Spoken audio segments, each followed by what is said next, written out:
My name is Greg Khalil. I'm co-founder of Telos and really excited to welcome you to this particular call, three extraordinary individuals who I'm looking forward to learning much from. Telos is a nonprofit based in Washington, D.C., and we form communities of peacemakers across lines of difference to help heal seemingly intractable conflict. That's both at home and abroad. One of our main issue areas historically has been America's relationship to Israel-Palestine. We are not a faith-based organization, although we do a lot of work with faith communities, particularly Christians and evangelicals here in the States.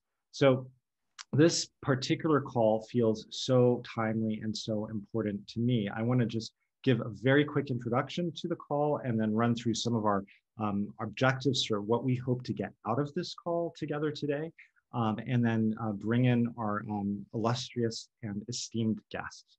So for this call, as Sharon mentioned, about 40 to 45 minutes of conversation, plus 30 minutes of moderated Q&A.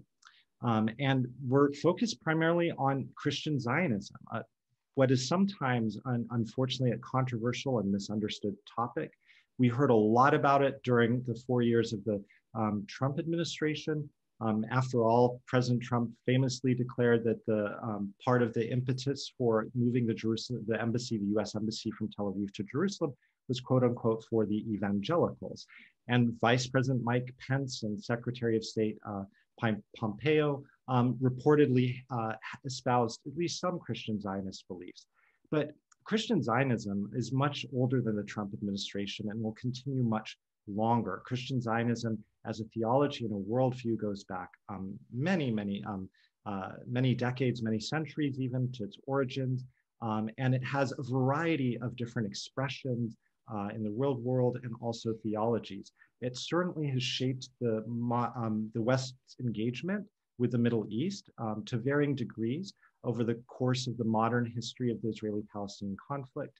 And so this is going to be something that is a relevant conversation for many years to come, and I think is important to decouple it from how it may have been politicized during the years of the Trump administration.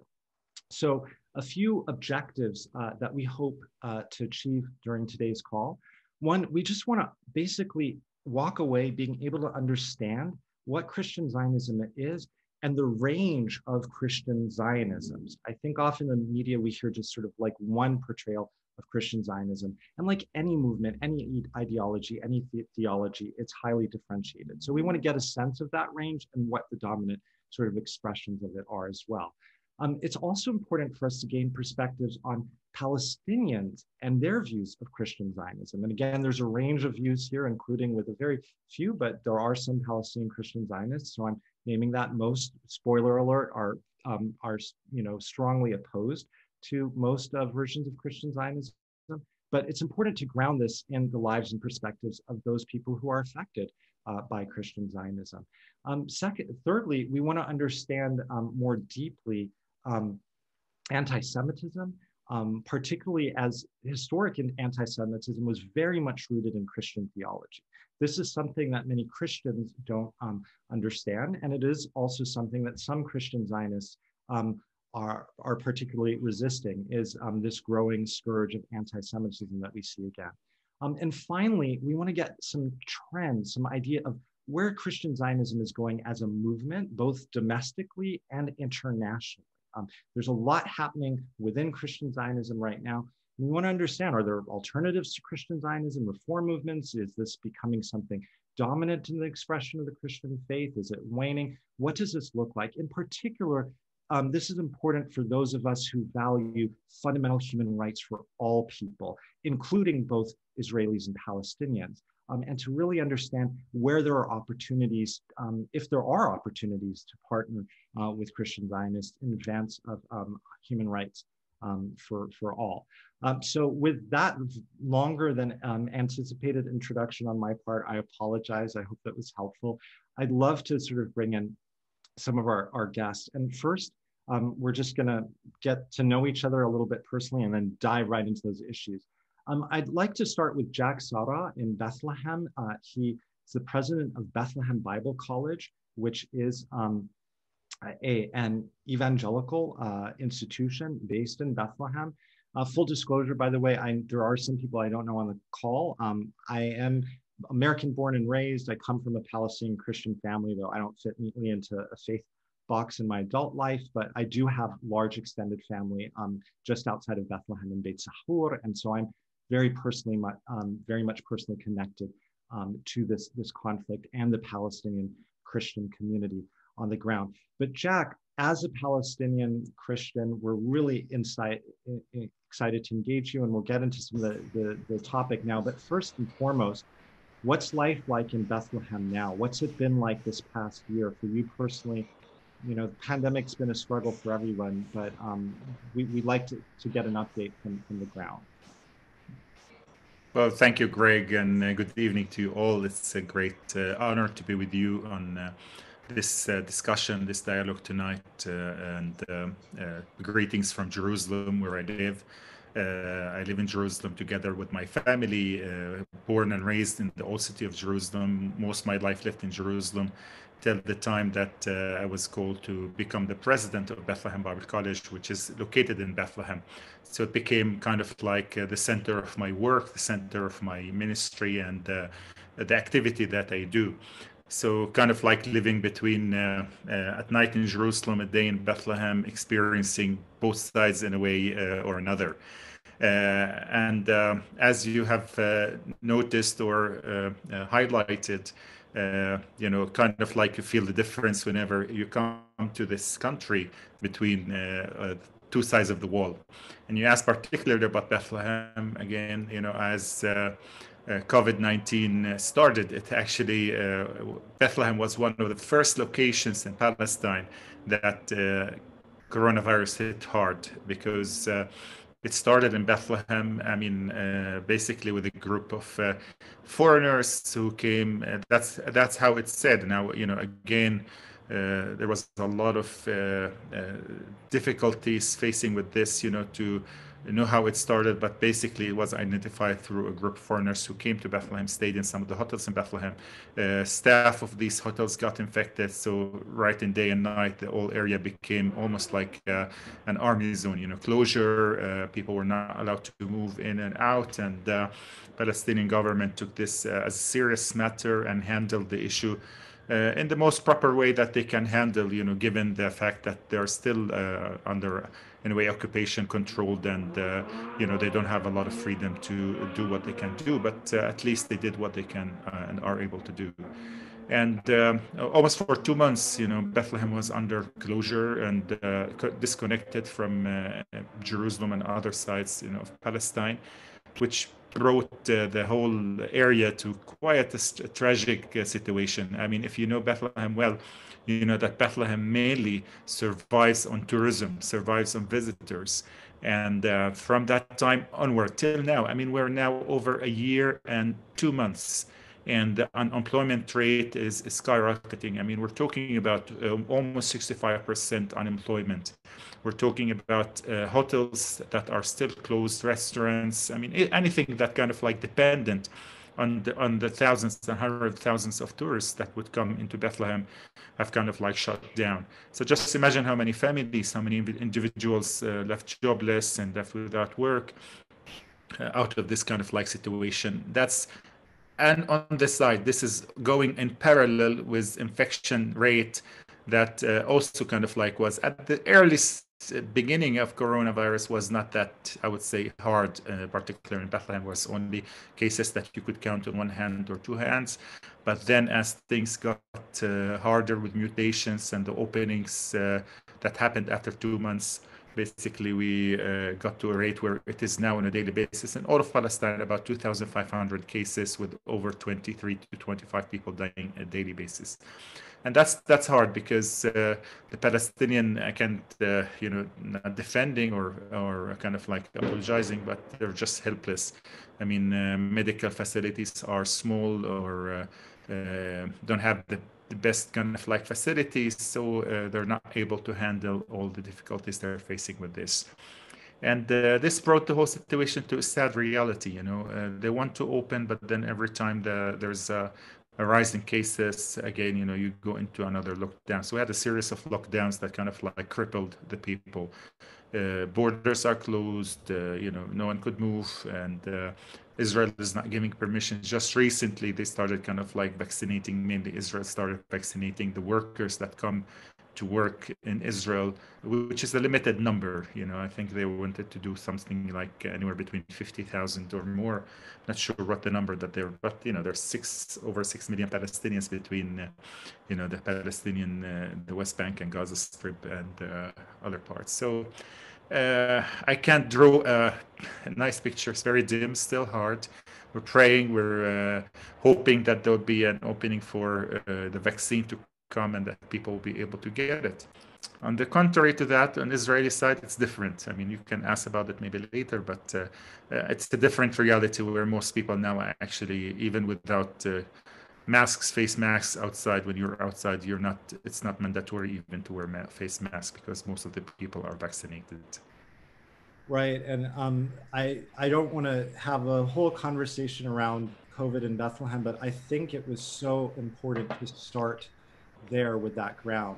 When we speak about theology, sometimes it feels like a very academic matter. And in fact, theology, the stories we tell about God and how we understand God and our faith have very real practical consequences for other people. And I'm not making a direct link between what's happening, what you just described, and Christian Zionism, but I think it is important always on any conversation to start with folks on the ground. I can tell just from my own family there that just following on social media and interacting with people, just how difficult this past year has been. And meanwhile, as you mentioned, in Israel,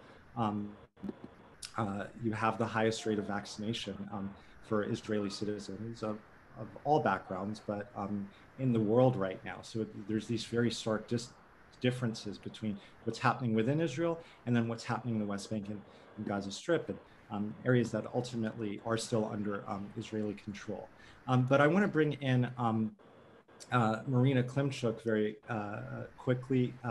more quickly, just get a sense of who you are. But I'm so thrilled to have Marina on this call. Marina is a friend and former colleague at Telos, led a number of trips over the years and went on to bigger and better things. Also, you had spent a lot of time working at Yad Vashem as a guide at Yad Vashem, incredible memorial and museum in Jerusalem.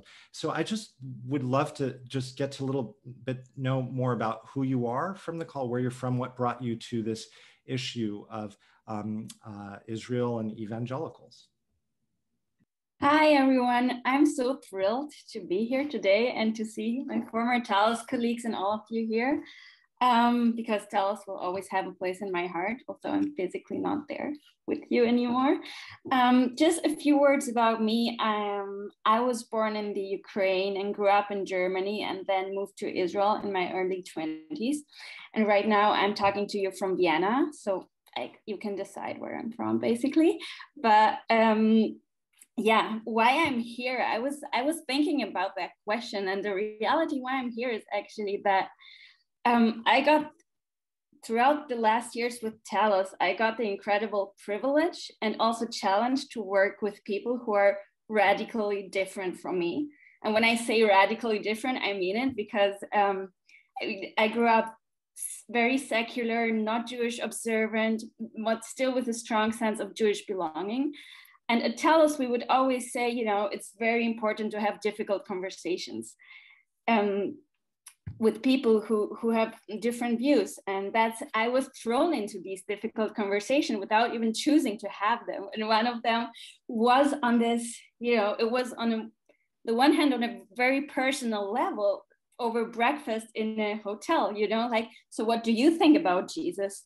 Why do you want to follow Jesus? All these conversations, but so they were very personal for me, but on the same hand, they were also kind of structural. They connect to something larger, which is, in the end of the day, Christian Zionism and their political mechanism about why people are so affectionate toward Jewish people, but also ask me over breakfast, so what do you think, right? Yeah.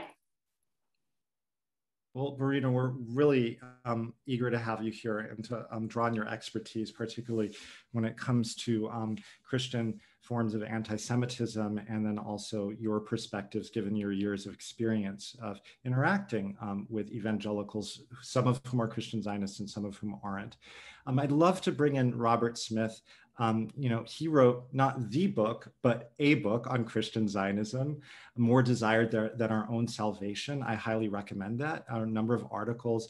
He's a pastor in an Evangelical Lutheran Church of America, which is not, despite its name, probably doesn't fit the category of evangelical. We'll get into that in a second. He runs Briarwood Leadership Center in Texas. And he also spent a number of years on the ground in Israel, Palestine, and so has this lived experience. I'd just love to hear just a little bit more about why this particular topic is so important to you, Robert. Well, thank you so much, Greg, and it's good to see all of you here. And I'm so happy to be on this panel with Jack and Marina. What a wonderful collection of voices and conversation partners. Well, I greet you from Texas, where I work at Briarwood Leadership Center, and as part of our Northern Texas, Northern Louisiana Synod of the ELCA, the other evangelicals, we would say the original ones in many ways. Our offices sit at the historic point of convergence for the Kikapoe, Tawakone, and Comanche nations in Northern Texas, so that land recognition is important for me. I'm originally from Oklahoma. And that means two things, at least for me. The first is that I'm a citizen of the Chickasaw Nation. Chickasaws are one of the tribes ethnically cleansed out of the southeastern United States and forced to march on the Trail of Tears, along with the Choctaw, Seminole, Muskogee, and Cherokee. And the other thing about me being from Oklahoma City is that I was raised in a Pentecostal megachurch, Crossroads Cathedral. So I'm a child of the 1980s, and in that church, I received a steady diet of Soviet nuclear threat and Reaganite nationalism as part of our Christianity. Every sermon was about the coming rapture of Christian believers, and then every other sermon was about the importance of the state of Israel for America and for Christian faith. That was my childhood Christianity. And so I became a Lutheran later in my life after a long journey that many of you maybe can identify. But I was encouraged in my studies and in my development to not leave any part of myself behind. And so that brought me to the academic study of Christian Zionism. So I was asking questions about my own childhood faith, my own family, in that process, along with my Israeli and Palestinian friends. And so all of that converged together to form that interest in me, which I think informed my studies in a pretty positive way. Well, wonderful. Again, we're so excited to have all three of you here. This will be a rich conversation. So let's jump into it. We're going to get to some very nuanced points very quickly, but to be able to get there, I want to make sure that we at least have a common understanding of some core definitions. And these you can disagree with as observers and want to redefine, but I just want to make sure we all know what we're talking about on the call. So Robert, I want to begin with you. Just first evangelical and then Christian Zionism, but just give us a sense, what should we think of when we think of evangelical? Yeah, I think two things, and of course I hesitate to offer any sort of clear definition in front of Jack, the expert on these things. But evangelical in the way our church uses it as Lutherans, the word is from the Greek word euangelion, which is the gospel, the good news. And so we are the people who focus on the good news of Jesus Christ. That's the core definition of evangelical. That's how most Protestants in the world would understand that word. In the United States, in particular, there was a fundamentalist movement that came out of the 1920s that then in the 50s decided to talk about themselves as evangelicals. And that was a shift toward more social concern, more social engagement, which was a different usage of the term. And then, of course, in the late 70s and 80s, with the rise of the Christian right and that sort of thing in the United States, evangelical became almost a political category instead of a category of faith. Right. And just for some clarification, now when we read evangelical in the press, it often refers to definition based on self-identification. So when we're speaking about American evangelicals, the newspapers will ask, like, have you had a born-again experience, or do you consider yourself to be evangelical? The vast majority of times that you read that term, it's just, do you call yourself evangelical? It is a bit of a moving target, because even not all evangelical is a diverse sort of community of folks with a range of beliefs from far left to far right, theologically, politically, and whatnot. But now it's increasingly associated with a political identity as well. So not everybody reports in the same way. This does represent, it's a range of percentages, about a quarter of the American electorate. Really, evangelicalism gets back to sort of a belief perspective.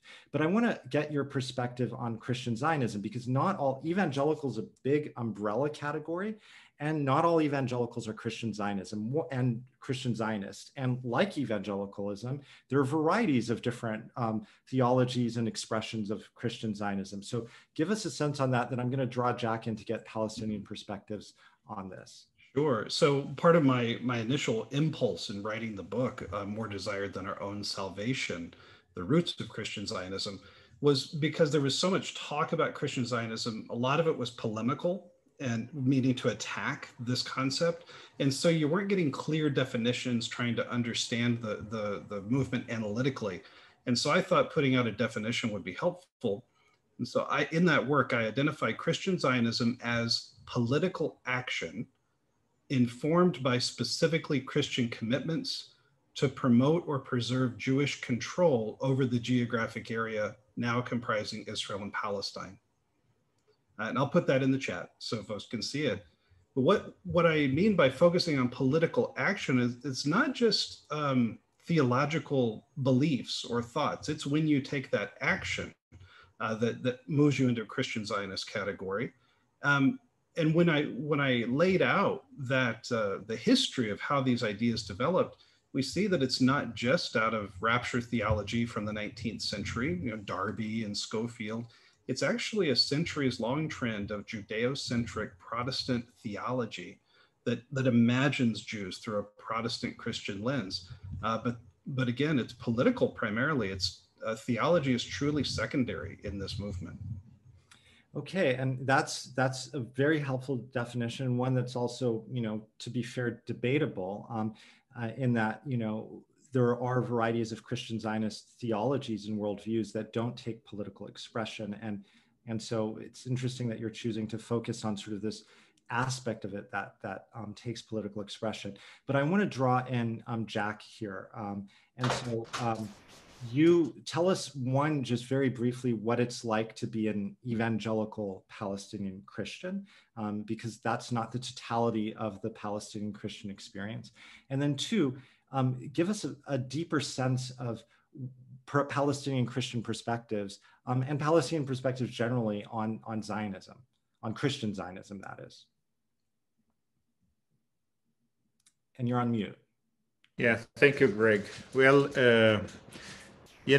for a lot of people here, being an evangelical and Palestinian is almost like an oxymoron because of how evangelicals globally, I mean, mainly Americans, I would say, but this is not particular American because as nowadays, when we talk about evangelicals, the most evangelical movements are all over South Africa, Africa, I mean, South America, Southeast Asia, and sorry about this. And they are not, and they are probably as Zionist, Christian Zionists in their faith as many of the American Christian Zionists because of what they see as a fulfillment of prophecy with the state of Israel here.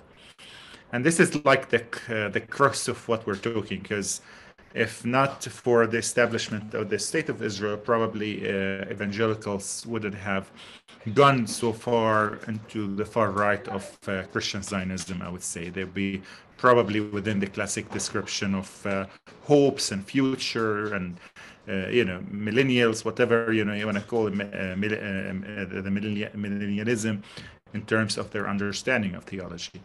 We are Palestinian Christians. I've wrote not long time ago, probably, it's a while ago, probably about 2 years ago, an article after just seeing how evangelicals are being described, and I would say sadly after the Trump administration and those that were around him from the evangelical groups or choir that he had around him supporting him in his. Now again, I'm not criticizing the administration. I'm not American myself, and we do have our own issues here, but I mean, it just kind of like given a rise to a certain group of evangelicals that don't represent most evangelicals, by the way.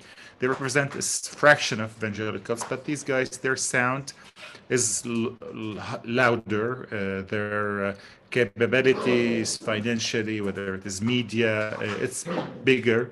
And of course, when they have also the political powers on their side, then, you know, made kind of like a new rise for these groups to have a louder voice here in Israel, Palestine, and globally.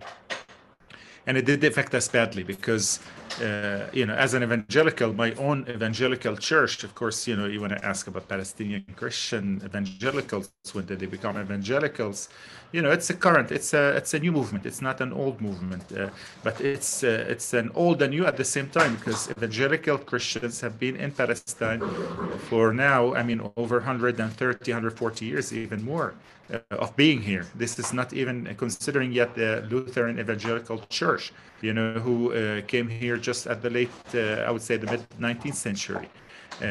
Most evangelicals like Baptist, Assemblies of God, I mean, the main denominations that you hear about came to this country even over 100 years ago and started serving among Palestinians and among others, and established churches. Yes, they draw crowd from former Christians or others, but, you know, they had established work. And, you know, we believe in Christianity that every person, every human being have the freedom of choice. So people choose to follow or become part of the evangelical church, whether it is out of experience like myself. You know, I had an experience, I had a spiritual change in me that gave me the choice or gave me the opportunity to follow and become part of a small evangelical church in Jerusalem, which has been in Jerusalem for 130 years, serving among Palestinians. And so in a way, you know, it's a big topic. Again, you know, I cannot just put it in a few words, as much as I say there is evangelical Palestinians that are Palestinians by all means, but at the same time, they do have, I would say, not just a problem, but they do have a stumbling block in front of them.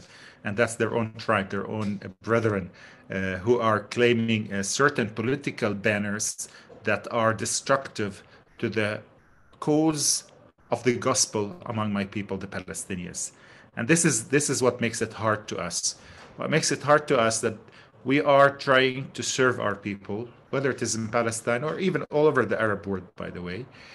And in the best way we can do, whether it is through spiritual ministries, whether it's the educational ministries, like what we're doing at Bethlehem Bible College, for example, the organization that I do represent.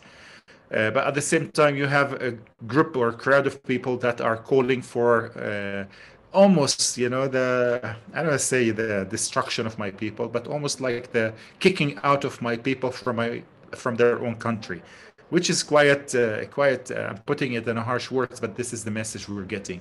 There's a group of Christians that are all Christian Zionists that they have an agenda to clear me out of my own country, the country that my ancestors, my grandfathers for hundreds of years have been living in. And they are the same. They have the same, you know, banner like myself, evangelicals. So it is a paradox in a way, and it puts me on a place where I have to really either tell them, hey guys, you have to come here and see things on the ground as they are, or just leave us alone. Before I draw in Marina, I just want to get a little bit more clarity here on sort of, you mentioned an agenda, and so I want to get a little bit more sense of what the theology is, or what rather the theologies are behind Christian Zionism. So we hear a lot sort of, you know, bandied about in the media about sort of end time prophecy, that what it is that, you know, Christian Zionists believe that for Jesus to return, Jewish people have to return to Israel and to the land of Israel at the time Armageddon will happen. And then we also hear a lot about the covenantal relationship between the Jewish people and God. the special role that the nations or the people plays in God's plan going back to Genesis. Is that Christian Zionism, or is there both and a mixture of? Can you give us some insight? Most Christian Zionists, whether they know it or not, they do have a theological agenda. You know, the establishment of the state of Israel is just one step towards what they would say, you know, the second coming of Christ, which is in their own understanding, which is whether it is the classical dispensational or the progressive dispensational or the neo-Zionist Christian movements. It is a step towards, you know, the second coming of Christ. Then the coming of Christ, before that, there would be a war, which basically almost 2/3 of the Jews should be, by the way, annihilated. And only 1/3 of the Jews that are in Israel or Jerusalem, they will believe in him that they have pierced. This you'll see this in Zechariah, and you'll find it in different verses that they quote from here and there. So it is an agenda. That's why I'm calling it an agenda, not just political agenda, but a certain theological agenda that make them think that way. So in them helping the Jews, for example, owning here, coming here, establishing their state, and basically taking every inch of it. For example, a lot of Christian Zionists are opposing to giving any inch of Palestinian lands or the state of Israel, what they call, to the Palestinians, because they think this is kind of like, you know, you're kind of like compromising on the land that God had promised you.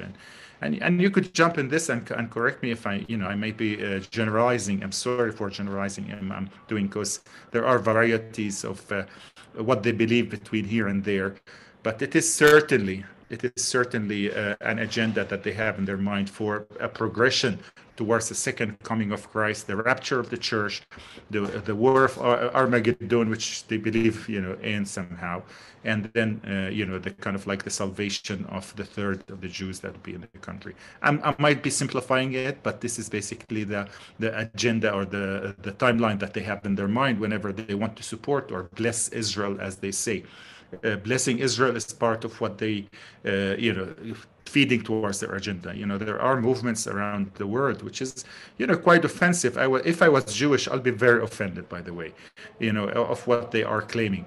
If you bless Israel, God will bless you. And for them, giving money or supporting Israel, it's kind of like I'm doing it because of me, not because I love the people of Israel, not because, I love the Jews or I want to support them. It's because I want the blessing of God over my church, over myself, over me as a person. So it's quite an egoistic goal. And by the way, that as well we need to correct in our global world today. I'm going to bring in Marina in just a second. Just a couple things by way of explanation for some of our callers who are new to this. One, we heard the term dispensationalism used. I think this is an important term to know when talking about Christian Zionism. There was a theologian back in UK, 19th century, Joseph Darby, who annotated what's known as a Schofield Reference Bible. And dispensationalism just refers to a theology of understanding how God is unveiling his story in the real time. So Darby divided God's story into 7 different dispensations of time, from creation all the way to the end times. And in the end times, we've already heard, these apocalyptic scenarios that are prophesied. And I think it's important because for many Palestinian Christians on the ground, while there are a variety of different Christian Zionisms, the one that they come into contact with most is that which is rooted in or related to dispensationalism, this idea that the state of Israel needs to be actively supported for this ingathering return of the Jewish people and or the blessing of the Jewish people in God's view. And so that's what I hear in what Jack is saying. And then secondly, just the point about the varieties of, I know many Christian Zionists who believe that the prophecies, maybe this will happen, but they don't necessarily take them literally, and they're not working for them in the real world. And so I think sometimes we have this conflation of Christian Zionists as just somebody who's working for Armageddon and that's what they want, when many Christian Zionists, in fact, are actually not. They're working to do good in the world and to follow the teachings of Jesus, but they have a belief which believes that these prophecies may happen at some time, but that's not necessarily their role. So I wanted to distinguish that out, because I think that if we're going to engage these issues and these communities, we have to have a real understanding that goes beyond a cartoonish version of them. Not that that's what you did at all, Jack, so I hope it doesn't come out as correcting. I just wanted to transition to Marina here, because Marina, we're talking a lot about Israel and the Jews and Christian and the Jews. Like, I mean, this is really a sensitive, problematic conversation, but I'd like to hear your perspective on this. But if you could please just ground us in just a couple sentences on the history of anti-Semitism with respect to Christians, because isn't anti-Semitism very deeply rooted in Christian theology going back a couple millennia? It's so funny you're asking me to do it, couple millennia in a couple of sentences, but well, I'm gonna try. A while back, I was checking kind of the warm thermometer between how evangelical Christians in the US feel about Jews. They're always this kind of service by the Pew Research Center, and how Jews feel about evangelical Christians. And I realized back then that evangelical Christians have very warm feelings towards Jews, but it's not mutual. So Jewish Americans have much colder feelings towards evangelical Christians, and I was fascinated by that. But there is a very, clear reason behind that, which is Jewish people do not necessarily trust Christians, and that goes back to the long history of anti-Semitism within Christianity, as you say. There is, and first of all, of course, we know, this mantra, the Jews killed Jesus. So there's a long theological and doctrinal anti-Judaism that existed in large parts of the Christian tradition. And throughout medieval ages, they were made responsible for the Black Death, for all kinds of diseases. So, and there were like anti-Semitic VIPs like Martin Luther, who, probably an evangelical Christian has completely different associations with the name Martin Luther than I do, because my first association is, he was the big anti-Semite who brought the Reformation. And these actually anti-Semitic, back then was more like an anti-Judaism, but it transitioned in the 19th century into a racial anti-Semitism, which is this belief that, you could convert out of Judaism into Christianity, but you cannot convert out of your blood anymore, right? Because it's something racial. And the second factor I want to address is this cultural identity of Christendom, which is basically something in Western European culture that was church's advocacy for everything that was good, basically was associated with Christian values, something like positive values. And everything that was bad was associated with something Jewish. Basically, secularism, Marxism were attributed as Jewish influences. And especially in the evangelical church, which was at the time largest Protestant church, and I'm talking 1930s now, there was a strong connection to nationalism and a lot of sympathies with Hitler initially. Later, it in parts of the church it switched, but a lot of voices within the evangelical church even back then said, we should save the Jews, but only those who converted to Christianity. So it's completely paradox, actually. So there is kind of a mistrust. Yeah, Greg, you want to follow up on something? Well, yeah, and that brings us to today right now, which I think I'm really interested in getting, from Jack, we heard that even among Palestinian evangelical Christians, a minority within the Palestinian Christian community, that there's a pretty universal condemnation around Christian Zionism, or at least this form of Christian Zionism they're familiar with. They see that supporting hundreds of millions of dollars to settlements around them, to supporting the intolerable, unjust conditions that they live under. But Jewish perspectives on Christian Zionism today are different. So there's long sort of skepticism from some in the community. But now today we see a lot of support and partnership historically for a number of decades within some segments of the Israeli Jewish community and Christian Zionists in America and elsewhere around the globe, correct? And what's the tension? What's the debate around? I mean, we have to face the reality that evangelical Christians have become Israel's most important ally in driving forward right-wing ideology and land expansion, annexation. And so like every year, there are coming a couple of hundred evangelical Christian volunteers for Olive Harvest who actively help in the settlements, and they actually pay for that, right? But they don't just do farming. I mean, they donate significant amounts of money to support Israeli schools within Israel proper and in the settlements. They build hospitals, they help Holocaust survivors, and there is an immigrant absorption. So and this all is happening basically under a narrative of healing historic wounds between Christians and Jews. And I mean, that makes sense, first of all. But essentially under this disguise of healing, this practice actually becomes a tool for conscious manipulation and the perpetuation of kind of, politics of injustice. And that is problematic. That is problematic for the peace process. And Israelis, are in large parts not aware of the theology behind Christian dispensationalism and American evangelical support. And even those who are, I would say, but I mean, you can, that may be not true, but that's my perspective at least. Those who are, they kind of make a calculation between their political benefit and their financial benefit from evangelical Christians and their theologies. And I mean, this end-time theology, there's something not kosher there, right? We all know about it. But today, now, these people are giving us a lot of money. So they're our best friends.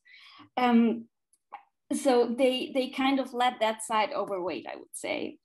Yeah, and I think just as a footnote here, I've personally observed over the years that sometimes, like on the left, and I come like Telos is a really diverse team, as everyone knows, but I'm personally a progressive and whatnot. And so in my community, when we talk about evangelicals or Christian Zionism, we often just paint with one brush, and then our indictment of Christian Zionism is, oh look, it's just so anti-Semitic, they just want all the Jews to die or be converted or something like that. But when you actually look at people, specifically observant Jewish communities and Christian Zionist communities that work together, they've formed very deep relationships over decades. And it's not this like transactional thing about you give me money, I give you this. They've dug in sort of very deeply into questions around the theology. They understand each other, they know each other's communities, and they have, they do have some real differences. But I did want to note that because I think it's important to note that from an outside perspective, Christian Zionism does look anti-Semitic or philo-Semitic, right? Which is another form of anti-Semitism. And I think absolutely some strains absolutely are. So I'm not trying to give a pass here, but in practice, it is a little bit more nuanced. I want to get a sense of like, what's the way forward with this? I think, there's one sense that for those on the left who are just learning about, evangelicalism and Christian Zionism and all of that, it feels like, well, this is insurmountable. Why should we engage this, even though this is the Holy Land and faith is real politique there and elsewhere? But are there opportunities to engage Christian Zionism or segments of the Christian Zionist movement, or are there reform movements happening within Christian Zionists? What are the trends looking like domestically, globally, and what do you see the future of these relationships? Can Palestinians engage, or is this just something to complete, that needs to be rolled off? As you know, Greg, we have been running a conference called Christ at the Checkpoint for over 10 years now, which is, one of the main agenda, if a major agenda that we have is inviting Christian Zionists into dialogue for different reasons. One of them to really come to understanding, help them understand our perspectives, help them understand perspectives from the ground here in Israel, Palestine, Israel, the Holy Land. One of the things, and this is good probably for everyone to hear, and Marina and others and Robert, our agenda, even as Palestinian Christians, what hurts is that we want our evangelicals to see people in the same lens, to see humans as humans. I bleed for all the suffering and the death and the horrendous, crimes that people did against the Jewish people as they did against other peoples, and this is should not go unchecked. Should be always a warning to us, and we have to call it a sin, the sin of the nations. Whether it is done by Christians, Muslims, Jews, whoever did it, it should not be done. I mean, the human beings are all, according to my faith, are created in God's image, and that image should be protected regardless of the nationality, background, gender of the person that is there. And this is, I think, the main point, that wherever you are, whoever you are, should promote in kind of like really protecting the human life wherever you are.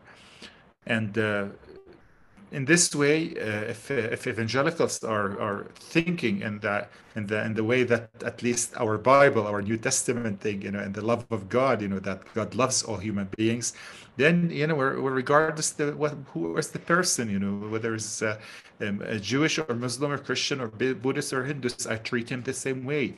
And that's how it should be done here in Israel, Palestine. I think our Christian brethren, they're evangelicals, whatever, should look at peoples in the same lens, should treat the people in the same lens, should treat Palestinians and Jews in the same lens. And when they come to the ground and see that, one people are treating the other in a way that is really very unjust and very difficult, that should also not go unchecked. I think, they want to love Israel, they want to support Israel, they want to continue on their kind of like theology. That's okay. But even our Bible, our book says, that whenever your brother or those that you love are doing something wrong, you shouldn't stay silent. You should correct them. And you cannot put a kind of like blind eye on what Israel has done, what Israel is doing to the Palestinians, and how difficult it is on the ground because of the Israeli occupation. Right. I think that's important to name at Telos. Something that we've worked very diligently on is articulating a set of principles and practices of peacemaking. And these principles and practices guide our engagement on every issue that we work with, including America's relationship to Israel-Palestine. And we think they're applicable not just on the issues that Telos works with, but beyond.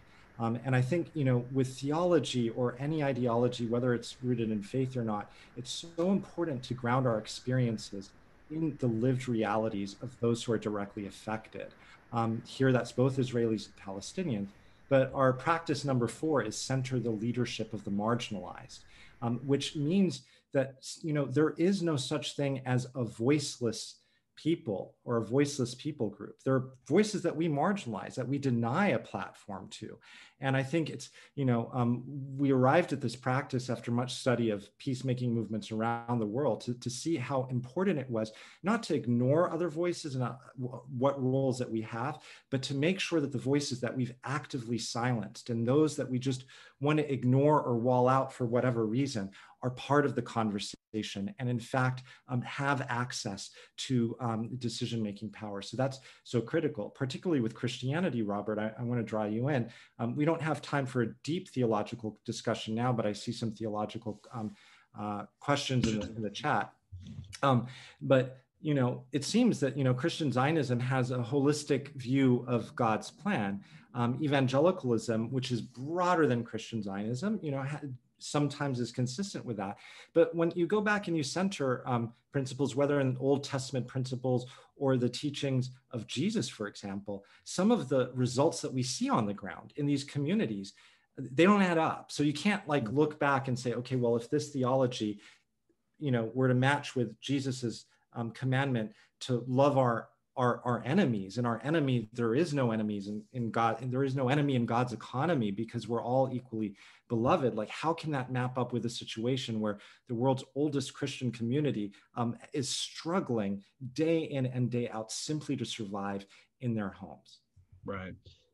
Well, as we think about the way forward here, I've got some thoughts. I appreciate Jack's thoughts, especially from an evangelical perspective. I no longer come from that perspective as a progressive Christian myself, and I think that, to relate back to the previous conversation about the millennia of Christian anti-Judaism and anti-Semitism, that we need to be very conscious of supersessionist theologies within Christianity. That's also known as replacement theology, where Christians understand themselves to have replaced Jews in God's economy of salvation.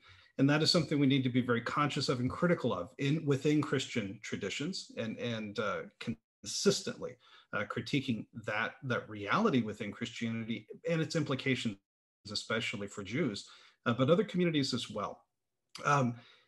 My sense is that Christian Zionism has the core ethical problem of Christian Zionism is that it continues this Christian tradition of constructing Jewish existence for the sake of Christian purposes. And that manipulation of another community's identity and purpose for your own purposes is treating them as a means to an end. And that ultimately manipulates Jewish existence. And I think that we have learned, especially in the realities of the Shoah, the Holocaust, that Christian theologies that theologize the existence of another community can also theologize them out of existence. And that is not something we should be participating in today in a post-Holocaust Christian responsibility. The other piece is that I think that we need to be wary of this theological ideology in its dispensationalist and its non-dispensationalist forms that mystifies US military, political, and monetary support for the state of Israel as something theological rather than a realist foreign policy reality that can be changed. And so when you theologize something, it feels eternal and it can't be assailed, but this is all political stuff that decisions were made, and different decisions can be made for the future. For the sake of both Israelis and Palestinians and other communities. The last piece that I'll say from a more progressive American Christian perspective, I'm locating myself very specifically, is that when progressive Christians look at Christian Zionism and just kind of make fun of it or point a finger at it, we're missing the point. Because this isn't a problem that evangelicals alone have to deal with. It's all Western Christianity, Catholic and Protestant. We're implicated in this work together. Too much pro-Palestinian activism fails to account for our participation in the same settler colonial structures and practices, including land theft and indigenous genocide, that we see in policies and practices of the state of Israel. That structure is bolstered by colonial and imperial theologies like Christian Zionism. But we need to keep in mind that hardly any critical assessment of Israeli policy can't also be said about the United States. We must have greater humility and introspection as we go about this work of seeking justice, recognizing how we ourselves are implicated. It's not just about pointing out the speck in our neighbor's eye, but that forest that's growing out of our own eye, and trying to correct all of that at the same time. Yeah, Robert, I really appreciate that intervention. There was a lot there, a lot to unpack, and I'm sure there's a lot that that some panelists, including myself as a moderator, might push back against for another call. And we're having a series of calls on evangelicals in Israel right now, by the way. But the thing that I want to sort of pull out of there is this idea of looking at the log within our own eye. So while at the same time a practice of centering the leadership of the marginalized is critical, part of the rationale for this practice is that all of us are the best experts in our own reality.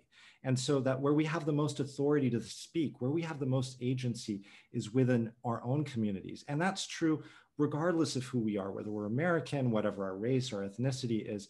And so I think particularly for those of us who are Christian, come from Christian communities, this is this is really our battle. It's a threefold battle to understand what this theology is, two, what our complicity is in it, whether it's actively or silently through omission, fourfold, also how Palestinians fit into this, and then the larger battle, which is an ongoing struggle and heating up against anti-Semitism, which I think for us to do this work critically, we need to be part of. It's not separate from the battle for Palestinian rights. It's actually very tightly linked.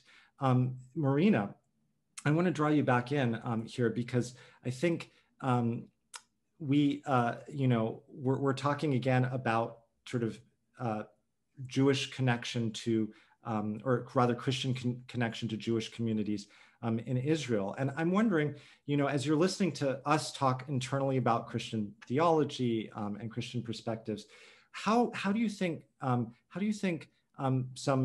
some people who are Jewish, who are new to this conversation, have been curious, who've been sort of dismissed it, how do you think they should be processing this conversation? Are there ways that people from your community can or should be involved? Should they learn more? Are there ways to partner with evangelicals? What does that look like from your vantage point? I mean, that's something I've been trying to, I've been trying to push forward while still working for Telos. I miss alliances between Christian progressive organization, Jewish progressive organization. Somehow I feel that the Jews and the Muslims are more successful at creating these alliances. And yeah, no matter how different we are, we need to find that one thing, for example, the occupation or Christian Zionism we care about, and pull against that. So that's something I've been striving for and missing. I don't feel it's my place to create those alliances because it's an American responsibility, I think. In terms of, I think Israelis need to educate themselves more, definitely. And it's started happening, but still evangelicals and Christian Zionism is very much of a monolith right now there. And it's I feel we're very comfortable on that mantra of loving Israel. They love Israel, and it's the only democracy in the Middle East, and that's why we need to support it. And that's very comfortable. But we really need to all together have a conversation of what does loving Israel mean? What makes a democracy? Actually, a democracy is not only being able to vote, right? It's also minority rights. It's also press freedom. It's also free courts and so on. So these conversations are so important to have. And I mean, right now, what politically it means to love Israel is politically supporting a military occupation that has been ongoing for more than 50 years and very much attacking the moral fiber of the country. And we need to have these conversations all together. It's not just a Jewish and Israeli conversation, it's also a Christian one, it's also a Muslim one. Yeah, Marina, I really appreciate that comment. And it reminds me of a moment I had when I was living in Ramallah and I was advising the Palestinian leadership on negotiations with Israel. I went for a meeting on a Saturday, Shabbat, at the American Colony Hotel in East Jerusalem, which many of you know was former pilgrimage house. Now it's a 5-star hotel. And when I was living and working there, it was a place where Arabs and Jews would come to meet on the negotiations. And this really you would see everyone and anyone. And I walked in the courtyard, everybody was having their brunch. People were having champagne, bacon. There were all these diplomats, well-known journalists, the who's who of sort of the peace process industry at that time. And, just right next door is a mosque. You're just a few hundred meters from Mea Shearim, the largest observant Orthodox Jewish community in Jerusalem. And we had this orthodoxy at the time on the negotiations of leave religion out, leave these crazies out. I'm sort of being a little unfair to it, but this idea was religion and faith would complexify, it would mystify. And yet a fundamental tenet of realpolitik, of any diplomacy, is to see the world as it is first, as a matter of assessment before you hope to change it. In our practices of peacemaking, we call this listen to understand.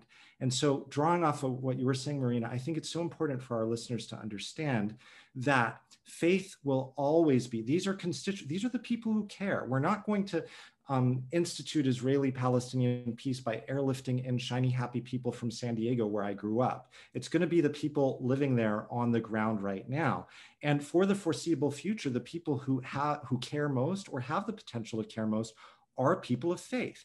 In political terms, these are the constituencies that matter. Christian Zionism, as you note, Robert, may be sort of like a politicized movement in many expressions of it that's less connected to theology and more a rationalization for what people want in the world in certain instances, not always. But the point here is for those of us from different backgrounds, we need to understand that this conflict is inextricably connected to these communities, and that the way forward is not by ignoring people who are living on the ground or who care, but it's finding opportunities to have more nuance, to partner, to actually put in front of people some things that they've never seen, which is the results of their political activism and their theology, and then hold that up to their beliefs. Is this something that you actually think is good? You know, most people want to do good in the world, whether they come from my political worldview or another. I know, Marina, you want to jump in. Yeah, thanks so much. I think we've neglected in this very important conversation the value and significance of pilgrimage, because I feel it's such an important concept, because this border between religious tourism and pilgrimage and heritage and political tourism is so fluid.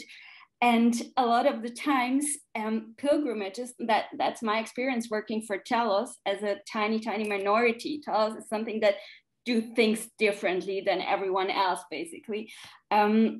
But there are millions of people coming on pilgrimages every year, and they are vehicles for political transformation to one or the other side, right? And a lot of the time, pilgrimages are, people don't want to be confused with the truth or with facts or with, as we call it, the Telos living stones, the Palestinian Christians in the land. So they kind of follow misleading information, or a lot of the times it's also what you're not talking about, which is actually what matters. And so for everyone who has not been on a pilgrimage with Telos or is here listening today, I really encourage you to take responsibility on the kind of pilgrimage you're going to, because your choices affect power structures. And a lot of the times, yeah, it's a personal experience of walking where Jesus walked, but it's also something that is embedded in a much larger political context. That's it. I do appreciate much what Marina has shared. This is very enlightening, because I think the human experience just reshapes even, and challenges, by the way, the theologies that we believe in. I've had numerous, hardcore Christian Zionists that, after meeting people, both Palestinians and Jews, by the way, their whole perspective on issues, on theology, on the Bible changed. And that's so important. I think I commend, like what Marina said, Telos is doing, and kind of like bringing closer the pilgrims to a face-to-face reality with humans who are living on both sides of the wall, which is very much appreciated. Well, thank you for those kind comments. Did not solicit those. But Jack, Bethlehem Bible College also has its own programs, and a lot of folks that are very different from Telos. And just to be perfectly honest, Telos' approach is controversial, particularly within Palestinian communities, my own family, for example. We see ourselves as pro-Israeli, pro-Palestinian, pro-peace. Advocating for freedom, dignity, and security for both Palestinians and Israelis in equal measure. And so that has a lot of triggers for people from a variety of different perspectives, as anodyne as that might sound. We're nearing the end of this call. I want to alert folks that we will be having some additional calls on this, and we'll also be releasing some fact sheets next month, FAQs on evangelicalism generally. I know I sped through some definitions, and that may have been confusing, as well as Christian Zionism. I think you'll all find those really helpful, so be on the lookout for that. But I guess I'd like to ask a final question before Sharon wraps us up in just a few minutes for all the panelists. Now, we see evangelicalism and Christian Zionism. The trend is in America is stark in a way. I mean, evangelicalism has been holding relatively steady in relation to other religions, but Christian Zionism doesn't have the same motivation that it did for previous generations of evangelicals. They're not as stirred. The younger evangelicals today, culturally, some of you may not know, but one of the some popular works like Hal Lindsey's late great Planet Earth, which was an exposition of Christian Zionism, was hugely popular in America. It was the #1 best-selling nonfiction book of the 1970s, the entire decade. So there was a time in our history where this was much more prominent than it was in our broader culture. Orson Welles hosted the miniseries on ABC than it is today. But now we see this trend very much diminishing within younger evangelicals. They're not as motivated, even if they hold some of these theologies. But we're seeing a reverse trend around the world. So evangelicalism is on the rise, particularly in sub-Saharan Africa and Latin America. So in Africa, 1% of evangelicals were in Africa 100 years ago. Today, it's 40%, and it's just growing like wildfire. Many of these communities hold Christian Zionist beliefs. In Brazil went from 15% to 21% evangelical over the last decade alone, many of whom are Christian Zionist. And so we see these global trends pointing in another way. And I guess my question for you all is knowing what you know about Christian Zionism from your various vantage points, one an American Lutheran pastor with indigenous background, another Jewish, Israeli, Ukrainian, German, who cares about the future of Israel and the Jewish people, and then a Palestinian evangelical Christian. Given that we're not going to be able to navigate around this issue, and maybe we shouldn't want to, but what's the one thing that you think our callers should focus on with Christian Zionism going forward? How should we learn more? How should we engage? What should we do? And also, if there's anything that you or your organizations need, please feel free to mention that too.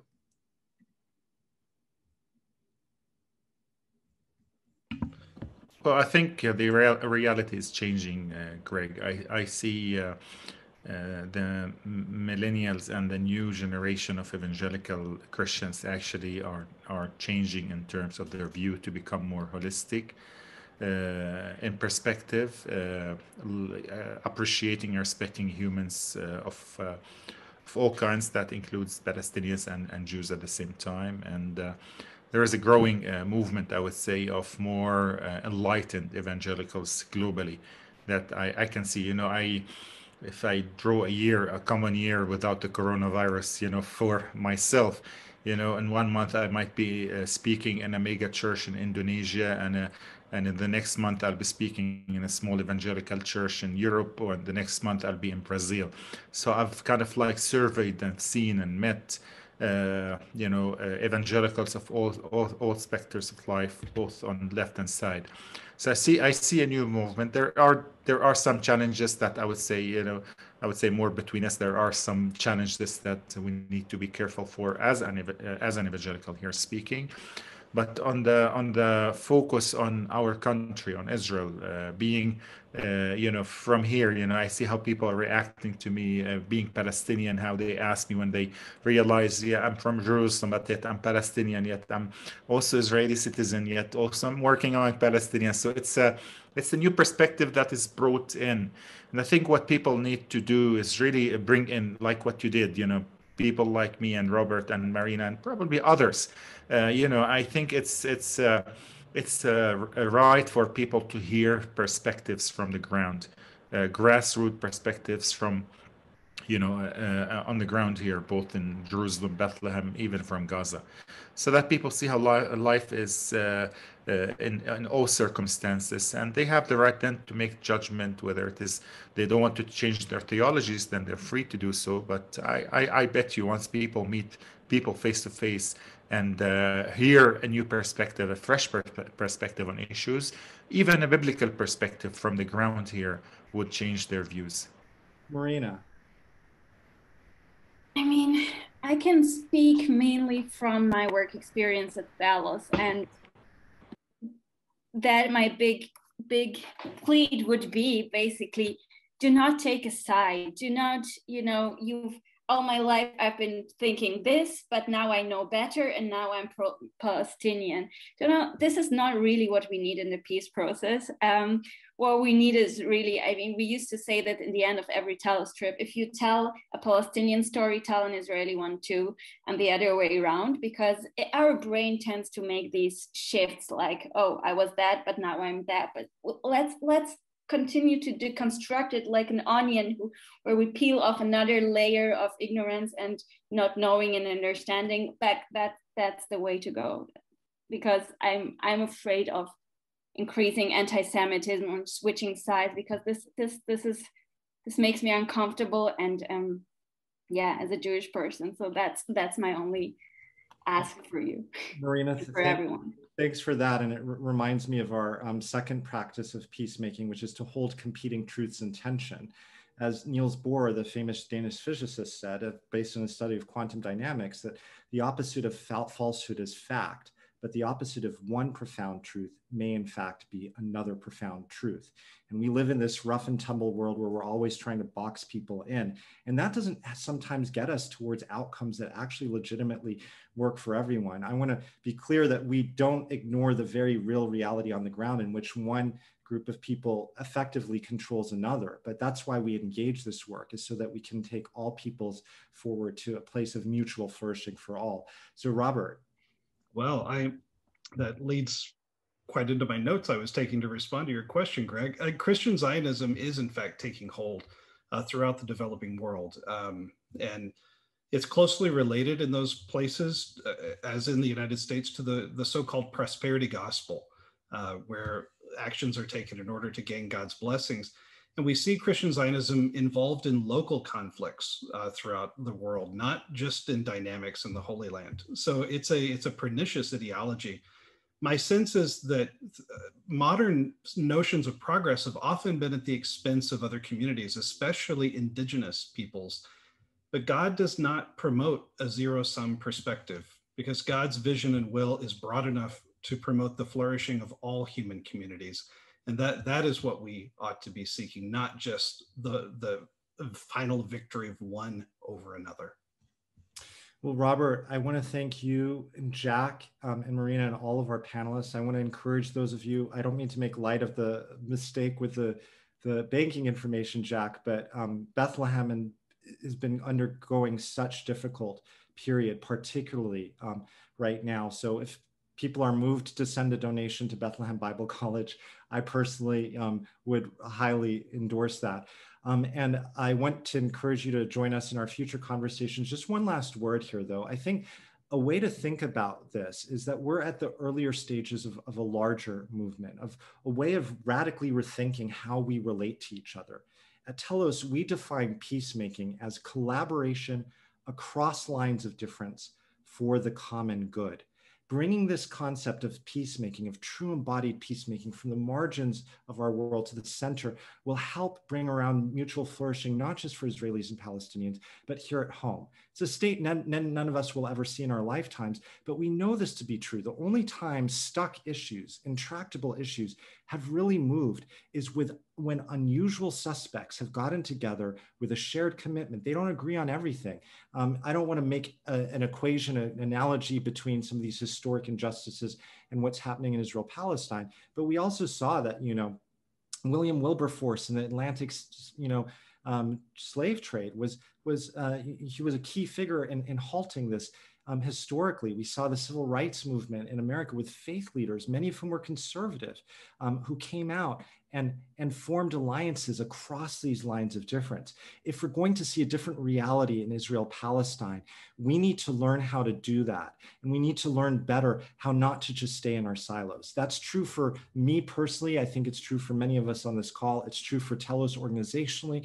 We're always continuing to try and grow, and how to do that with integrity, not to abandon core principles, but also to widen the circles for the possibility that, hey, we may not agree on everything. We may disagree, for example, on what constitutes human life or what unions and we should promote and bless. But at the end of the day, if we want to tackle some of these large issues like peace in the Middle East, climate change, whatever it may be, those of us who are different need to learn how to work with each other. And so I want to leave you with that thought that there's an opportunity here. No matter whom you are on this call, there's an opportunity to learn how to really do that. Roll our sleeves up, set our eyes squarely on mutual flourishing, on remedying unjust systems today, so that all of us can one day claim the same opportunity to actualize our God-given potential. So thank you all for joining us, and hopefully see you all soon.